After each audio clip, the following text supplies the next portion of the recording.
The 2024 rematch between Donald Trump and Joe Biden is well underway.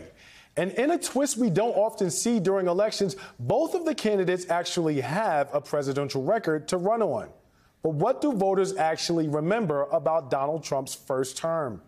A New York Times poll just recently found that the top two answers were his behavior and the economy. Imagine that. While January 6th and the COVID pandemic fell to the bottom of the list. Let's unpack this with Chuck Rocha, New York Times contributor, co-host of the Latino Vote podcast, and president of Solidarity Strategies, as well as in studio with me, my friend Rick Wilson, co-founder of the Lincoln Project and host of the Enemies List podcast. Rick, were you surprised to learn about this New York Times-Siena poll and what it found regarding what people remember about Donald Trump? You know, I think there's something we have to bear in mind is that the Siena poll has really rather consistently sort of leaned Trump's direction. Okay. But I will say this, look, people's memories are short. They have to be reminded. They do remember Trump's behavior, and I promise you that's not a good memory of his behavior. They remember the bizarre tweets and the crazy behaviors and the name calling and the insults and the attacks on women. They remember those things. The fact that they've sort of forgotten COVID, that strikes me as a weird moment in our national psyche. Maybe it was so horrible we have to try to erase it. But I do think you have to judge the fact that, you know, we're going to have two comparing stories. You have Joe Biden, who has turned around the COVID pandemic. You have Joe Biden, who's turned around the tragedy of the Trump economic crash. Those things are stories we have to tell over and over and over again between now and Election Day. You know, Rick, I'm wondering if this is the same group of folks who remember Donald Trump at 215 pounds. I'm not sure about that. But Chuck, listen, the economy, while Donald Trump is having this romanticized revisionist history in the minds of certain voters in this poll, the economy is something that is actually dogging the current president and continues to be an Achilles heel. What is it, if anything, that that Joe Biden can actually do as the president who's in office to change that narrative right now? The main thing he can do is focus on two areas that people see every day, and that is gas and groceries. Gas has went down, it's went up a little bit, but overall it's came down a great deal. And even the cost of groceries have come down under Joe Biden. It was remarkably high. We remember when eggs got out of control and everybody was losing their mind. All these great political thinkers, and I run campaigns like Rick does every single day, and the economy matters, and people refer to the economy because they want to have jobs, they want to have money coming in, they want to be able to feed their family. But every single day when they're filling up their pickup truck like me, or mama's going to buy some eggs, that's what reminds a voter every single day of just how the economy's doing. And if Joe Biden can keep those two things under control, he has a shot on the economy right till the end. That's right. People do remember what it feels like when they're spending money, and that makes a huge difference. Chuck, let's switch gears. I want to talk about the VP race, or this sort of vying for VP. Now, there are two, maybe three conventional strategies that you can employ if you're Donald Trump's campaign.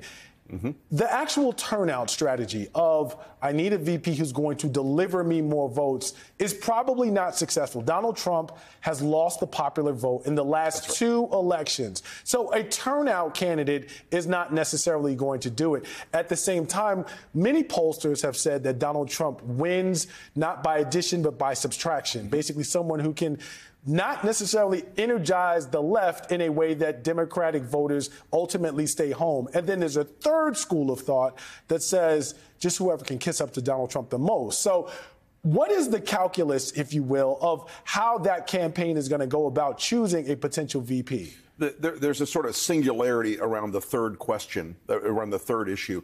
And you can see this in the behavior of the Veep Stakes candidates last week. You can see it with J.D. Vance coming to kiss the ring and Rick Scott coming to kiss the ring in the court proceedings here in Manhattan.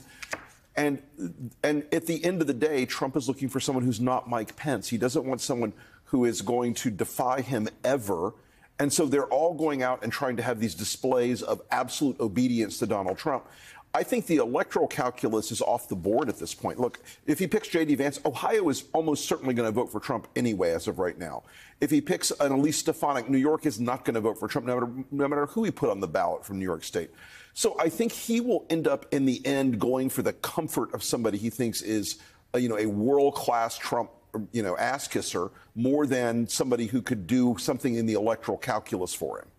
Chuck, I'm a little biased because I like your name. I've got to ask you a question. In terms of Joe Biden, the president, being on the campaign trail, there's a guy it's been said that he's falling asleep at his own criminal trial in New York, and that guy had nicknamed the current president Sleepy Joe. It appears as though President Joe Biden seems to be leaning into that. He's leaning into the let's go Brandon with the dark Brandon thing.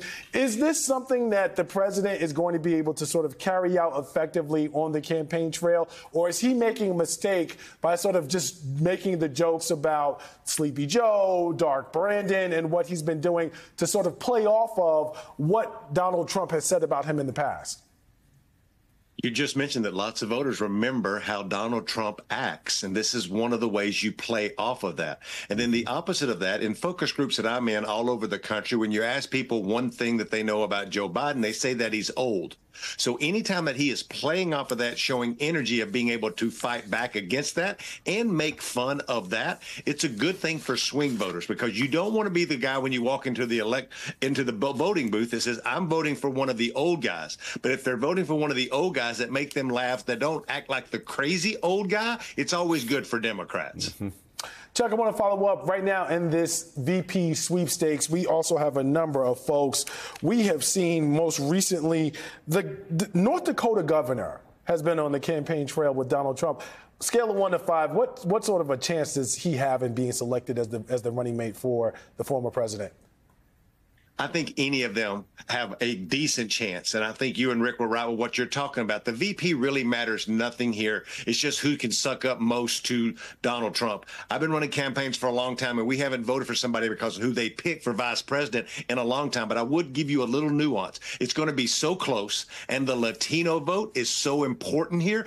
Do not be surprised if Donald Trump tries to pick a Latino surname to be his last to be on the ballot with him, because the Latino vote is going to be crucial in Arizona and in Nevada and in Pennsylvania. And the Latino surname does matter with an electoral group of folks who haven't been in this country that long, who, when they see that, means something to them. 4 million new Latinos will be eligible to vote in this election that couldn't vote 4 years ago.